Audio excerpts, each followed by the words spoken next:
Yes, thanks for staying with us on the Sports Show. We're into the last quarter, mate. What did you make of Novak Djokovic being... I think he's loose. I think he's a loose cannon. I've never been a fan. Look, the tennis people argue with me that, he's one of the greatest, he'll be one of the greatest. Terrific. I just don't like the guy. I've never liked him. What is it you don't like I just about him? don't think he's a good sport. That's what I think. If you're going to be a top sportsman, Phil, world-class top sportsman, there's other people in this boat. This Bryson DeChambeau in the golf, they're out there. That is a very loose thing to do, what he did, is belt a ball at a lines person. Was it an accident? Was it an accident or was not? Was it an accident? I'm asking, what do you think? You saw it? Do you think it was an accident? Or it you reckon... looked like to me, he looked there and went whack. Whack. That's what it looked like to me. All right. So should the rule stay in then? We'll come back to Djokovic. You're out. Yeah, and quicker so than it's not an old rule that needs to be revisited? No, quicker than what they did it. Because, if you go back to McEnroe. Yes. McEnroe would call the umpire a goose and he's gone. Yep. Bang, you're out, mate. Sorry. See you later.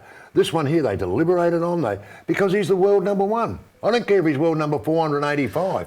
If you do the crime, you do the time. I agree with you. Do you reckon the reason they deliberated for a little bit longer was that there's not a lot of top players playing in the US Open, so they're thinking, if we throw this bloke out, the big names are going, and you kind of go, we need to keep him in for the ratings and for everything else, because it's all based on TV at the moment. So there'd be all of that in it, but the rules are the rules. I'm with you. If you break the rule, you're out. Can't bend a rule for you. And it's unfortunate, but mate, I don't like all this.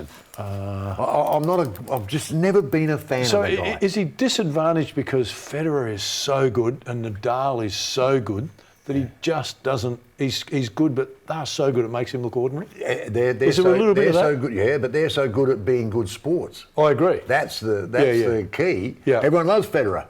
Everyone loves Nadal. Yeah. Not everybody likes the Joker. No. In the COVID period, the early parts of the COVID period, who broke the laws? Who broke all the laws? So he did, along with Alex. And here's another one for you, mate. Not only did he do that, but he's called for a breakaway tennis group. He ran a tournament without even speaking to the women. Yep. Oh, they love him. So he's in a bit of strife, and he's got a bit of work to do on his getting the fans getting back. Himself back. Yeah. You know what's been really interesting this period is Nick Kyrgios. Yeah. How he's handled himself. And he's got a bit of to and fro going with Djokovic. But I think Nick has been fantastic. Just recently, I don't know whether you saw it on TV, he had an interaction in a hospital with a group of kids. He was fantastic. Exactly right. I almost feel like there's been a shift back towards Nick, because we haven't seen Nick the fiery, not interested, guilty tennis player. I've always liked him, mate. I'm the same. I like Nick, and I reckon he's okay. So, where do you Tomic you can keep.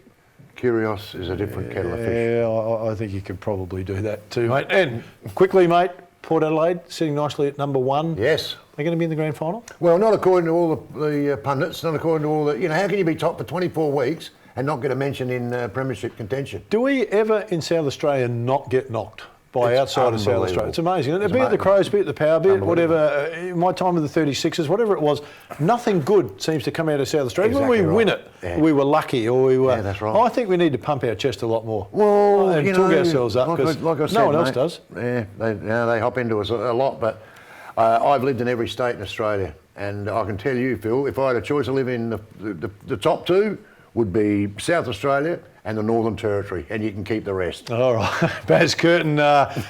We need to finish up, mate. Do we? Yeah. Well, you'll be okay, because you'll be carrying on a bit later with Curtin Call on another podcast, but that's another story for another time. Hey, hope you've enjoyed the show, everybody. We look forward to your company next week. Bye for now.